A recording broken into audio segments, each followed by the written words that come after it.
कहानी। शंकराचार्य जी का जन्म। भारत के दक्षिणी प्रांत केरल में कलाड़ी नामक एक गांव में एक युवक रहता था। उसका नाम था शिवगुरु। वह गुरुकुल में ब्रह्मचर्य का पालन करते हुए विद्या अध्ययन करता था। एक दिन गुरुदेव ने ब्रह्मचारी शिवगुरु से कहा, बस अब तुम्हारी शिक्षा समाप्त हो गई है। तुम सब विद्याओं में पारंगत हो गए हो।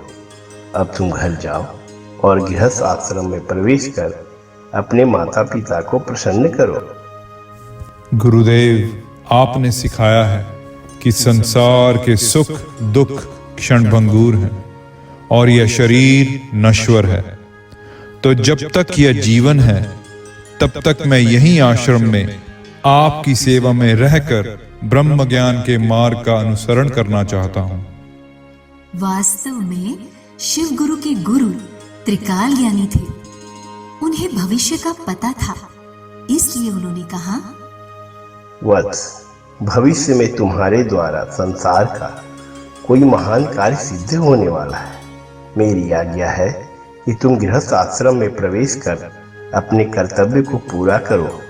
बाद में जब तुम्हारी उम्र होगी तब तुम संन्यास धर्म को ग्रहण कर लेना। शिव गुरु ने गुरुदेव के चरणों में दंडवत प्रणाम किया और इच्छा न होते हुए भी गुरुदेव की आज्ञा मानकर घर लौट आए। शिव गुरु के माता पिता बहुत प्रसन्न हुए। हमारा पुत्र शिव गुरु अपनी शिक्षा पूरी कर चुका है। उसकी उम्र भी अब विवाह के योग्य हो गई। शीघ्र ही हमें इस पर विचार करना चाहिए। हाँ स्वामी, अब विलंब कैसा। हमारे शिव गुरु के योग्य कन्या की खोज कर शीघ्र ही इनका पानी ग्रहण करना उचित रहेगा, जो गृहस्थ को पूर्ण रूप से संभाल ले। शिव का विवाह एक सुंदर सुशील धर्मपरायण कन्या कामाक्षी देवी के साथ करवा दिया गया। दोनों पति पत्नी आनंद के साथ समय व्यतीत करने लगे। परंतु एक दुख था। अनेक वर्ष व्यतीत होने के बाद भी उन्हें कोई संतान नहीं हुई। उनका यौवन काल समाप्त होने लगा। वृद्धावस्था आने लगी। हे प्रिय, मैंने गुरुदेव की आज्ञा मानकर गृहस्थ में आने का निर्णय लिया, परंतु यदि पुत्र नहीं हुआ तो उनका कथन कैसे पूरा होगा?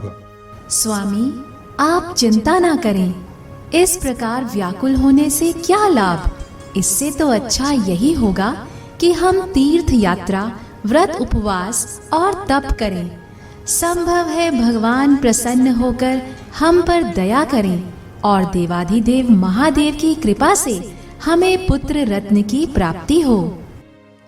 शिव गुरु को पत्नी का विचार उत्तम लगा और दोनों पति पत्नी भगवान शिव जी की आराधना में लग गए। तीर्थ यात्रा करते हुए कभी आधे पेट और कभी बिल्कुल उपवास करके तथा कभी कंदमूल फल खाकर कठोर तप करने लगे। बहुत दिनों तक कठोर साधना करने के बाद भगवान शिव प्रसन्न हुए। उन्होंने स्वप्न में दर्शन दिए और कहा, वत्स, मैं तुम पर प्रसन्न हूं। तुम्हारी तपस्या सफल हुई। तुमको शीघ्र ही पुत्र रत्न की प्राप्ति होगी। परंतु तुमसे मैं एक प्रश्न पूछना चाहता हूं। तुम्हें चुनाव करना होगा कि तुम्हें किस प्रकार का पुत्र चाहिए। ऐसा पुत्र जो परम ज्ञानी हो परंतु उसकी आयु बहुत कम होगी, अथवा ऐसा पुत्र जो साधारण बुद्धि वाला हो परंतु उसकी आयु लंबी हो और दीर्घ काल तक जीवित रहे। इन दोनों प्रकार के पुत्रों में से किस प्रकार का पुत्र चाहते हो? प्रभु, मूर्ख पुत्र तो शव के समान होता है। ऐसे पुत्र से तो पुत्र नहीं होना ज्यादा उचित रहता है। अतः यदि आप सचमुच हम पर प्रसन्न हैं तो हमें विद्वान और ज्ञानी पुत्र प्रदान करने की कृपा कीजिए। भगवान तथास्तु कहकर अंतर ध्यान हो गए। सवेरा होने पर शिव गुरु ने पत्नी को बुलाकर स्वप्न की बात बताई। देवी, अब शीघ्र ही हमारी मनोकामना पूर्ण होगी। स्वप्न की बात सुनकर कामाक्षी देवी भगवान को प्रणाम करते हुए भाव विभोर हो गई।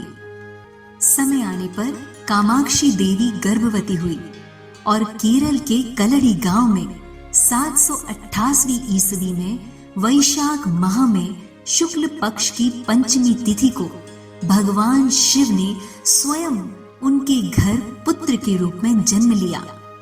भगवान शंकर के वरदान से पुत्र होने के कारण इसका नाम भी शंकर ही रखा गया। यही बालक शंकर आगे चलकर भगवान शंकराचार्य जी के नाम से विख्यात हुए। आगे की कहानी अगले सत्र में। बोलो देवादिदेव महादेव की जय।